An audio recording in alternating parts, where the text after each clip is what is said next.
Assalamualaikum warahmatullahi wabarakatuh.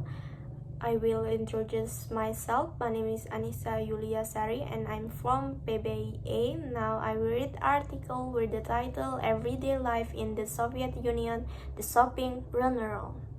Everyday Life in the Soviet Union, the Shopping Runaround. The author, Henrik Smith, was head of the New York Times office in Moscow from 1971 to 1974. The following passage is adapted from Mr. Smith's book, The Russians, which was published in 1976 by Quadrangle, the New York Times Book Company. First, I had heard about consumer shortages before going to Moscow, but only when we began to shop there did the Russian consumers' problems really have meaning for me. Customers the world over waits in lines, but Soviet lines have a special quality all their own. Typically, the Soviet woman spends 2 hours a day in line, 7 days a week.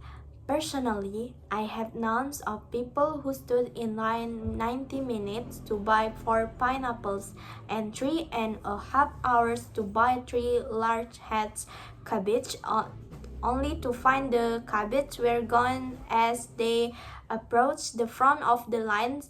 Lines can run from a few yards to nearly a mile. Some friends of ours watched a line of people and most signing up to buy rugs. The line lasted 2 days and nights and ran for across all through an apartment development. Next second, in spite of all of this, the natural reaction of a Russian woman when she sees a line forming is to get in it immediately, even before she knows what is being sold. However, Soviet lines are more fluid than they appear. In most stores, for example, shoppers must stand in not one but 3 lines for any purchase. The first to select a purchase and find out its price, the second to pay a cashier somewhere else in the store and get a receipt, and the third to go pick up the purchase and turn in the receipt. Third, but in the store one morning I found out that the game is both simpler and more complex than that. I went in to buy some cheese, butter, and bolognese sausage, which were in 3 separate departments, each with its own 9 lines. 4. Rather quickly, though I noticed that experienced shoppers were skipping the first stage. They knew what most items cost, so they went directly to the cashier for the receipt. After studying prices, I did that too. Then I went to the cheese line, the longest, probably 20 people to get the worst over with first. I was in line less than a minute when the woman in front of me asked me to hold her place. She darted off the butter and milk line. The cheese line was moving so slowly that she got her butter and milk and returned before we had advanced 3 feet. I decided to take the risk too, and I got back with my butter while the cheese line was still inching along. 5. Then it suddenly occurred to me that all over the store people were getting into line, holding places, laying, letterning. Everyone was using the cheese line as home base. That was why it was barely moving. It kept expanding in the middle. So I got the man behind me to hold my place, and I went off to buy my bolognese once again. It worked. It took me 22 minutes to buy butter, sausage, and cheese, but instead of being furious, I felt as if I had beaten the system.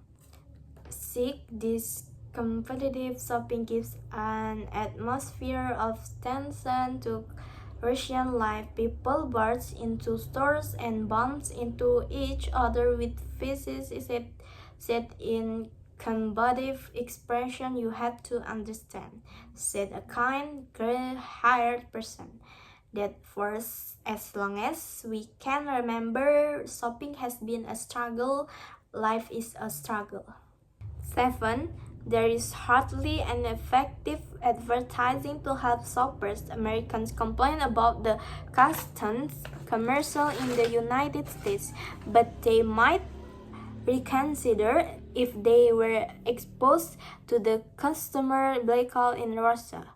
A typical Soviet and might be if you want to live to a ripe old age and be beautiful, modest, true and truthful, drink the most newspapers published without it. The software has no handy yellow pages or daily newspapers, supermarket or department store aids to help her decide where to shop. 8. Bribery is widespread, low paid, $80 to $20 monthly sales credit take a portion of attractive items and sell them secretly to regular customers who have either left a bribe in advance or can be counted on to pay a high price on delivery, 10 to 50 rubles on a 60 rubles. Raincoat is standard. In 1976, the ruble was equivalent to $1.32. And the last 9, so common is this practice that the Soviet press is always complaining about it, but it doesn't do any good. Crocodile, the Soviet humor magazine, once showed a department store employee promoting some newly arrived item. Dear customers, in the leather goods department, 500 important women's purses have been received. 450 of them have been bought by store employee. 49 are under the counter and have been ordered in advance for friends. 1 purse is in the display windows. We invite you to visit the leather department to buy this purse. Main idea from paragraph first. Customers, the words overweight in lines with Soviet lines have a special quality all their own. And then example from paragraph first.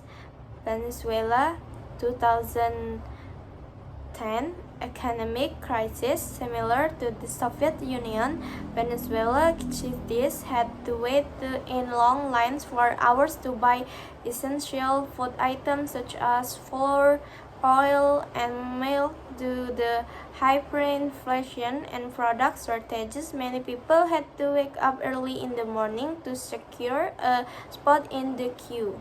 An idea from paragraph 2. The natural reaction of a Russian woman when she sees a line forming is to get in it immediately, even before she knows when it's being sold. Another example from paragraph 2. In Indonesia, the phenomenon of people joining a queue without knowing what is being sold due to product shortages has occurred, especially during shortages of essential goods. For example, during an LPG gas shortages, people willingly stood in long lines to obtain gas cylinders even without knowing when the supply would be available again. This situation reflects uncertainty and panic, which drive people to queue to ensure they get access to scarce goods. Idea from paragraph 3. Shoppers must stand in not one but there 3 lines for any purchase. The first to select a purchase and find out its price. The second to pay a cashier somewhere else in the store and get a receipt. And the third to go pick up the purchase and turn in the receipt. Another example from paragraph 3. Subsidized housing purchase. First purchase involves prospective buyers of subsidized housing often have to go through several stages involve queue at different institutions, such as mortgage application and certificate for processing and notary. Idea from paragraph 4. Rather quickly, though, I noticed that experienced shoppers were skipping the first stage. And then another example from paragraph 4. Transportation service. Online ticket purchase. In transportation modes such as trains, passengers can buy tickets online and select seat and departure schedules. This reduces the need to queue at ticket counters and ensures seat availability according to preferences. Main idea from paragraph 5. Everyone was using the cheese line as home base. Another example, competition occurred in UK supermarkets at the start of the COVID-19 pandemic. Consumers in the UK firstly competed to get essential items such as hand sanitizer and toilet paper, leading to tense situation and intense competition in supermarkets. An idea from paragraph 6. This competitive shopping gives an atmosphere or tension to Russian life. Another example, North Korea. Due to the lack of commercial advertisement on TV or in print media, citizens often struggle to find out when and where certain goods will be available. Idea from paragraph 7. There is hardly an effective advertising to help shoppers. Another example, official document processing. Example, a person gives a sum of money to a government official to expand the process of making a passport or an identity card bypassing the standard procedures. Idea from paragraph 9. So common is this practice that the Soviet press is always complaining about it, but it doesn't do any good. Example from paragraph 9. In many companies or public service offices, items that sold before customers are often taken first by employers for their family members or acquaintances.